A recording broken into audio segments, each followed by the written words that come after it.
When Robert and I were in Rotorua recently, having a lovely time celebrating Robert's 71st birthday at the spectacular autumnal colours of Centennial Park, Robert also chose to visit the buried village that day too.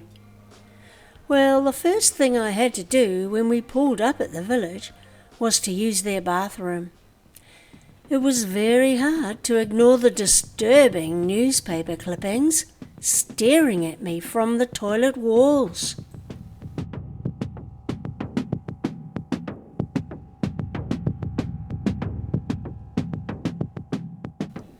My initial thought was, yes, I'm going to love this. Bring it on.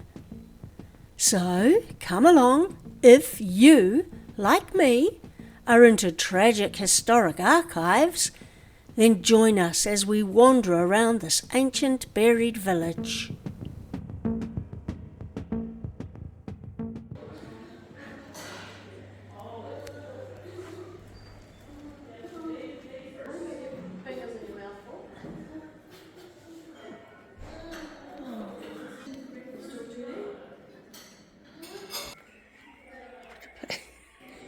Yes, I have.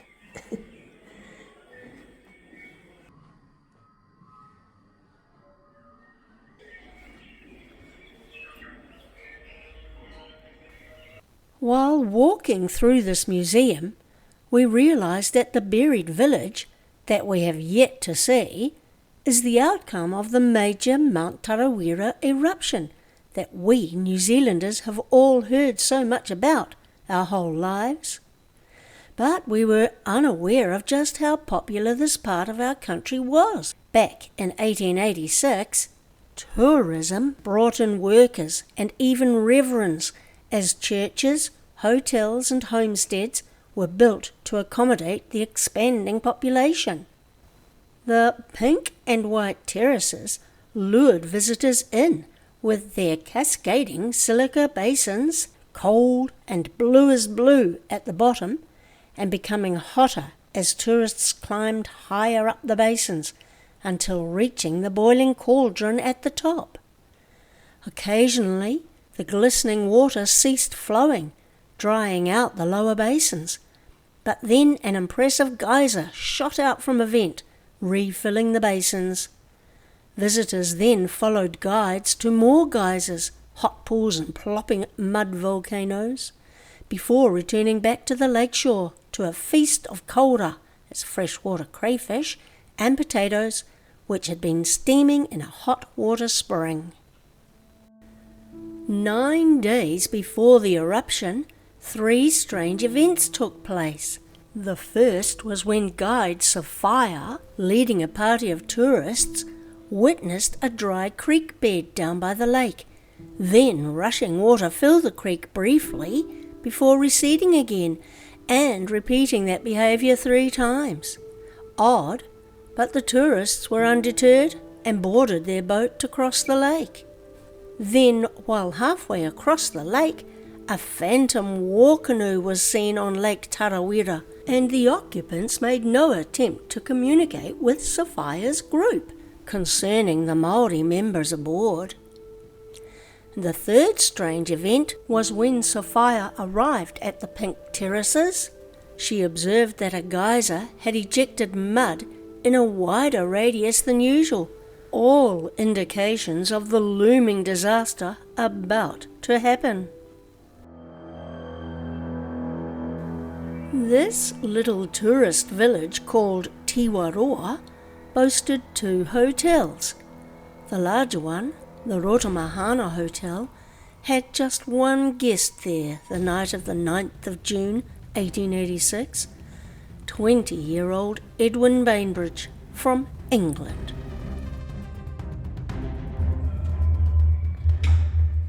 Bainbridge arrived in New Zealand on May 24th, 1886. He was anxious to visit the thermal regions and to see the fabled terraces of Rotorua. Auckland, Thursday, June 3rd, wet again. A frightful night and a poor lookout for my lecture. I was given a letter to a man called McRae. asking him to put me into the way of some pheasant shooting. Edwin Bainbridge did indeed visit the thermal regions and see the terraces, travelling there with a group guided by Sophia on the 6th of June, and he stayed on at Te Wairoa, eager to enjoy pheasant shooting with Joseph McRae, proprietor of the Rotorua Hotel. On the night of June the 9th, everyone at the hotel had retired to bed.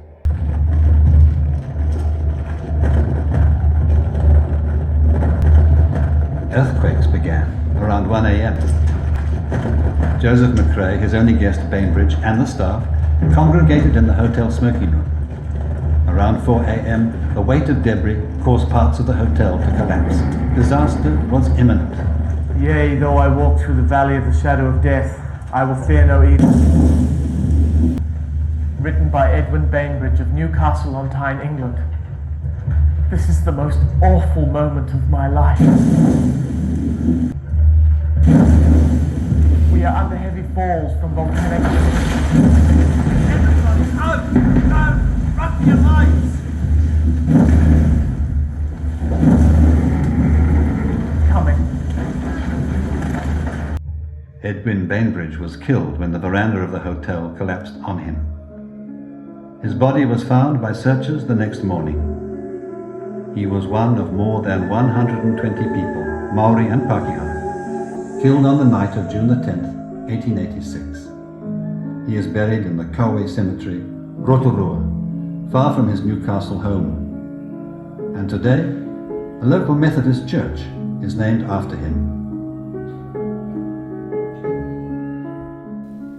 The sound of explosions were heard as far away as Christchurch in the south and Auckland up north, where residents thought it was gunfire, or worse, from the Russian cruiser believed to be sailing up the coast. And panic struck Rotorua as new boiling springs opened up. Steam jets hissed from new cracks, geysers spurted from the shores of Lake Rotorua. Is this the end of the world? At Te Wairoa, the schoolhouse was on fire from lightning strikes, then smothered in mud and stones, blue mud. Hotels are gone. Rotorua gone. Volcanic mud first fell like thick rain, along with flaming lava cinders, next in gobs and lumps, then in some areas as waves of boiling mud. This village was sheltered by the surrounding hills, with only 1.5 meters of mud in this village. There were no survivors in any of the villages close to the volcano. The mud was just too deep at 15 meters to even attempt a recovery in some cases. Eventually, thoughts turned to the Pink and White Terraces, their livelihood. Did they survive?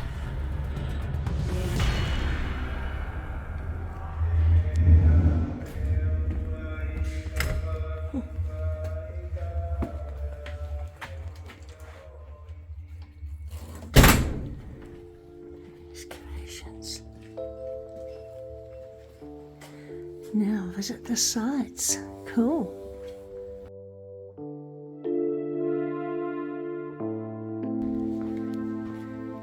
More here.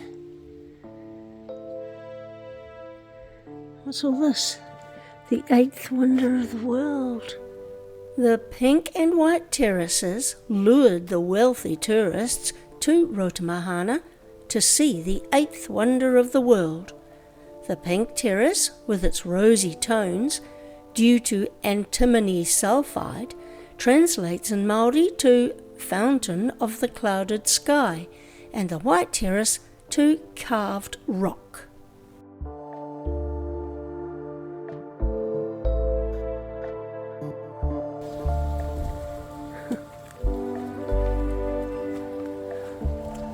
Okay, where's he gone?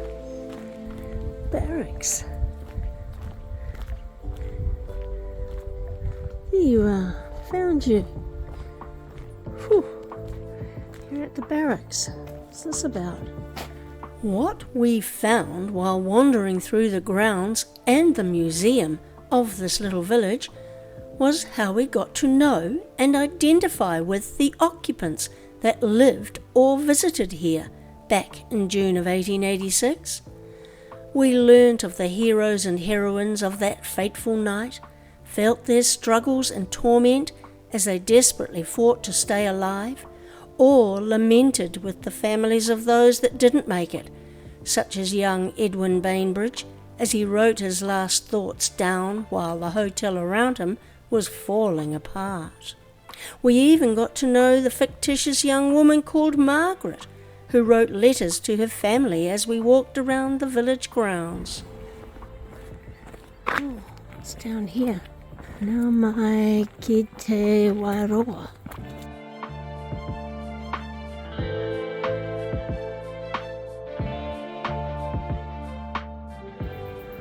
What's this one say?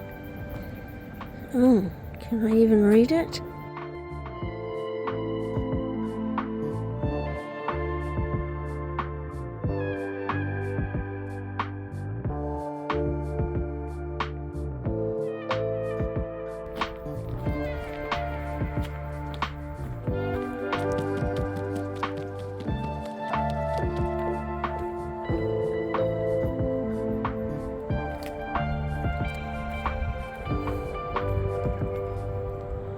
Glimpse into the past.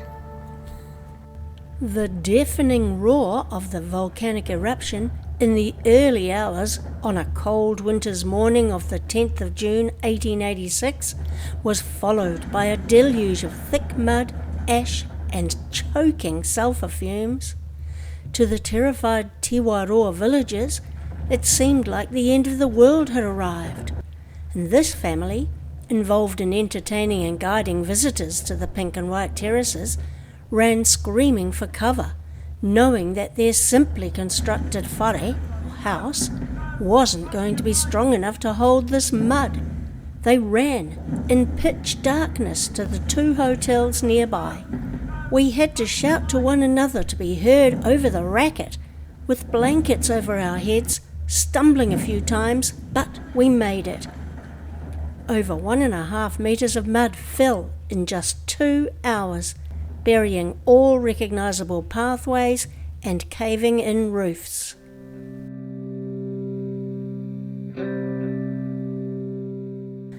Albert Fretwell, the only blacksmith in this village, was to keep coaches and wagons roadworthy and pit saws sharp, and his wife's family didn't allow their daughter to move to New Zealand with him, among the savages here. But when his business thrived in Cambridge, she joined him, only to die some years later, so he brought up his 2 daughters. He was a quiet man who didn't join in the social life much, but did enjoy a friendship with Charles Hazard. And Albert's friend Charles Hazard, when talking about the eruption, said, "What a grand sight! Should we live 100 years, we shall never again see its equal. It is the most wonderful sight I have ever seen." It was also the last sight that Charles Hazard would ever see, as he was killed that night of the eruption.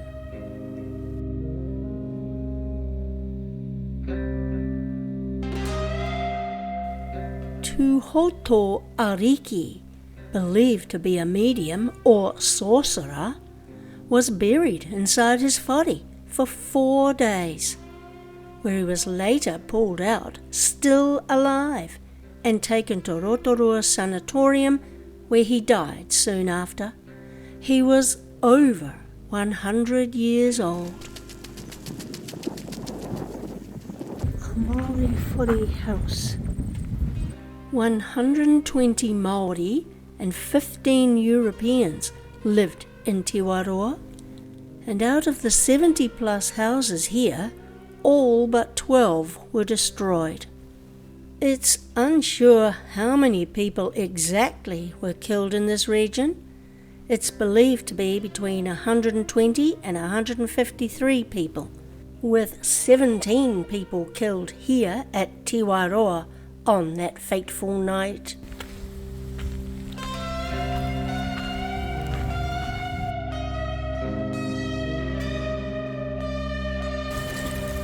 Flour mill. Reverend Spencer, while trying to create an English village in the fertile valley, built a flour mill in 1857, one of the first in New Zealand.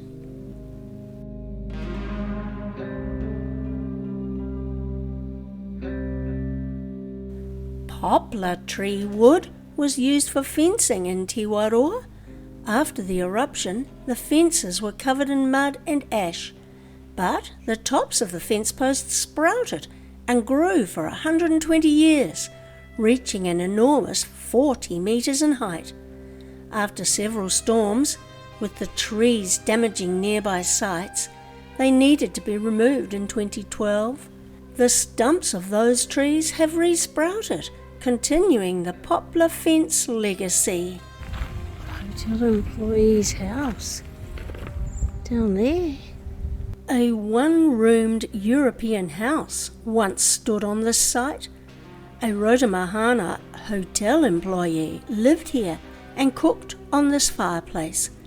Excavation in 1938, digging through the 1.5 metre thick mud, found a variety of household objects: willow pattern plates, brass candlesticks, coins, a charcoal iron and iron twin beds.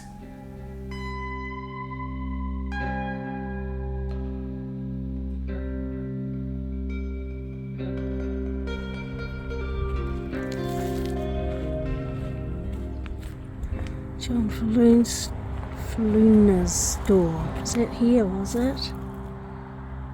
A John Falluna owned the smaller of the two stores in Te Wairoa. He, along with his assistant William, slept in the store to prevent burglaries that had been a regular occurrence lately, when they were woken by goods falling from shelves, thinking he had another burglar. When he realised the earth was shaking violently, the two men made their way to the Rotorua Hotel until it started collapsing. So, with upside-down chairs protecting their heads, they made a dash to guide Sophia's whare. Oh, that's the Rotorua Hotel.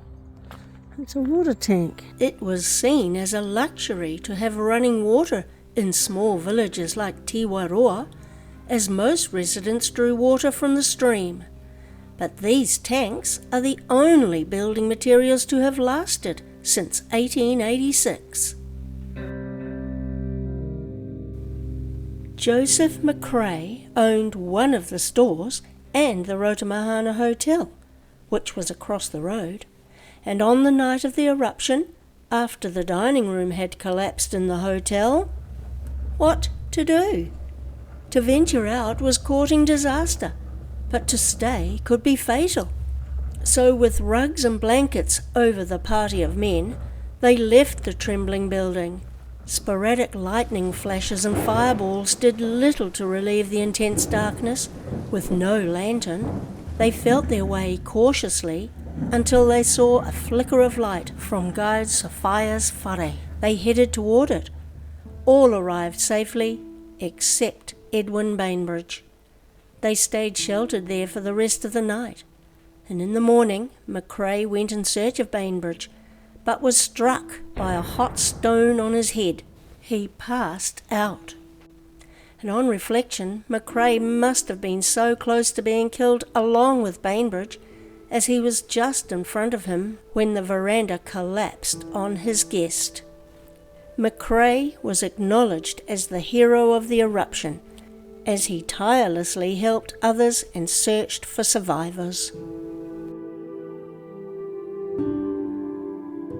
What's Margaret saying now? Because she's talking to a friend this time. Oh, that was Amy. Just before the eruption, publican Joseph McRae had stocked the cellar in readiness for a big land court hearing to discuss ownership of the terraces. attempts at salvage failed, and the insurance company refused to pay out, so McRae was made bankrupt. What's this hotel?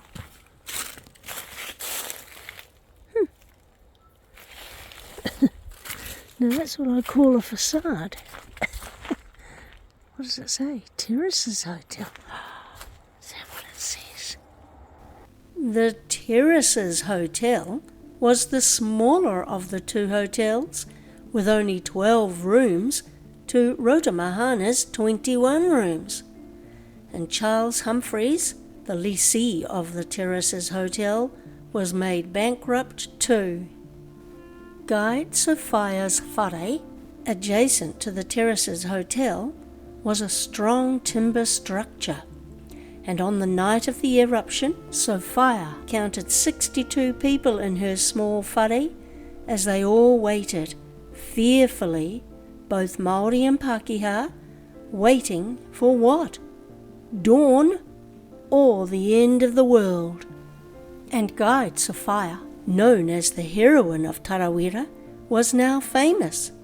So, in the early 1900s, as visitors returned to Tarawera to view the destruction, Sophia's whare was still visible, so many had their photos taken in front of it, including Sophia.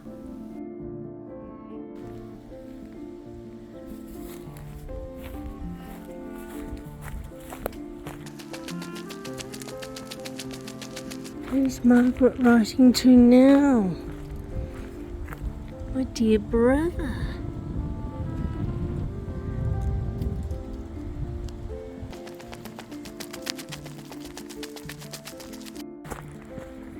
I can hear water.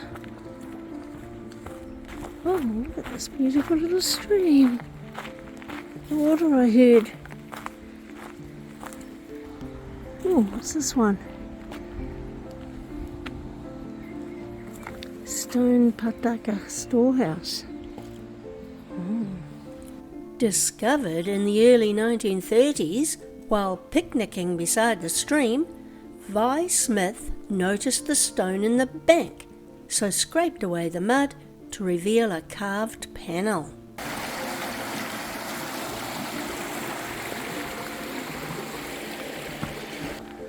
Who's Margaret writing to? Mother again. Dearest mother, your devoted daughter. What's this cannon? Carronade. This carronade, discovered in the stream at the bottom of the waterfall in the 1930s, was thought to be used by tribes during the unrest of the 1860s. Carronades were designed to destroy masts and decks of opposing ships, not to sink them, as looting was the prize.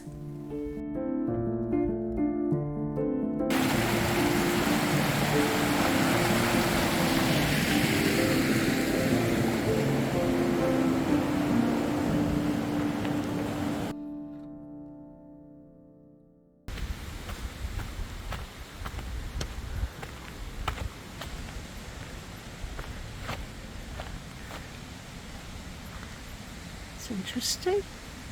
This commemorative assemblage, built in 2006 to mark the 75th Jubilee of the pioneering family who established the buried village in 1931.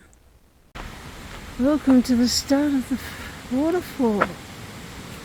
Ooh. Okay.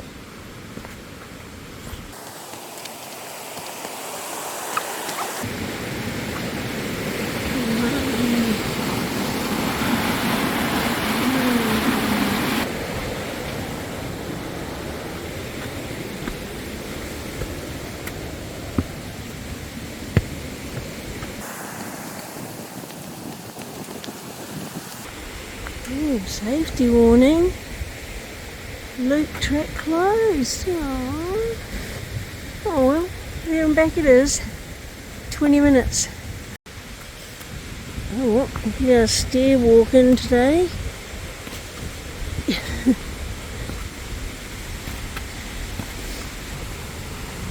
What did you just do?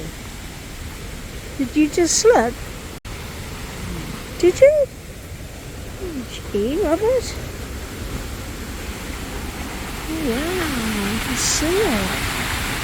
How exciting. Should I be holding on to use the hand? Should I?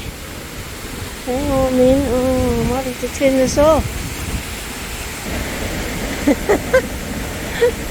Oh, this will break your knees, Bobby. But look, I can see it. Cool beans. Oh, okay. We're carrying on. Right. You alright, mister? Goody? You going? Good on you. You're looking your age, old man. 71 today.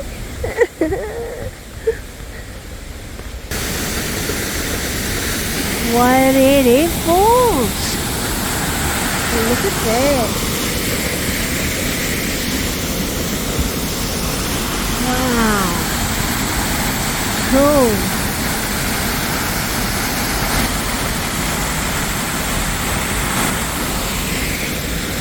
Oh yes, it's going down. Good man.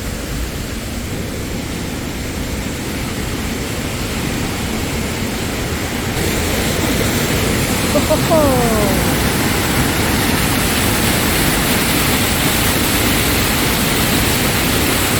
Beautiful. Oh, more out that side. And over here? Oh, wow.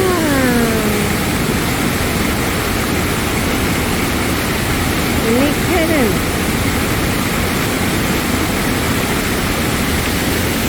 Oh, I like it.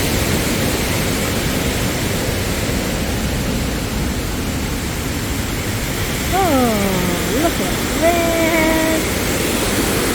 Wowee, eh? What do you think? This was a bit of a bonus at the buried village. Isn't it? Oh, there's the... Okay. There we are. Do not pass. Tracks closed, you just slap. Okay. Let's not waste it, 'cause paradise is wherever we make it. Paradise is wherever we make it.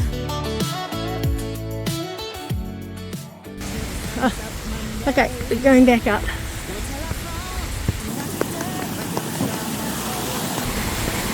Well, I enjoyed you. You're beautiful. You enjoy that, Bobby? Yeah. Let's go.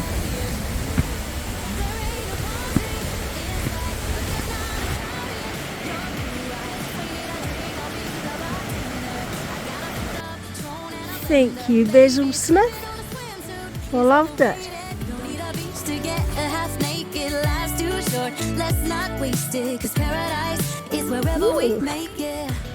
Can't see that in the sun. There it is. It's cool. Oh, this view of you, it's got everything I need. Yeah, the rooms, they're cheap. And if we don't want to, we don't ever have to leave. Oh, there's the lake, is it? Lake Tarawera.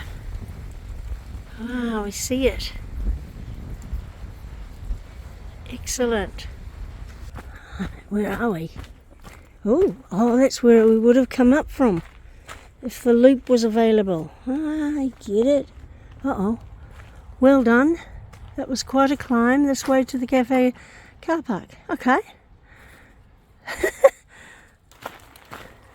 Oh yeah, we're back at the place. Ah, I see.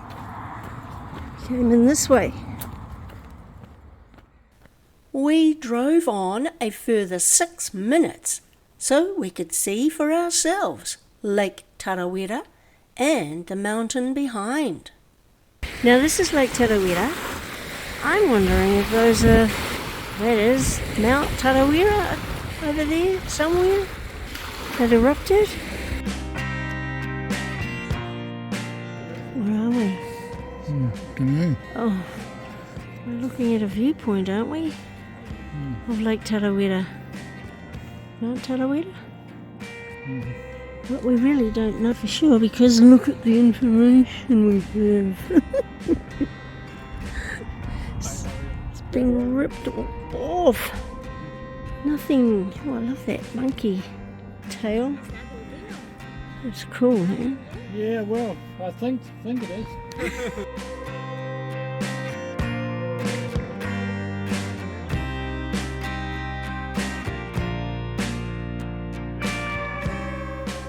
As word of the eruption spread, tourism returned, this time to see the devastation caused by such a force.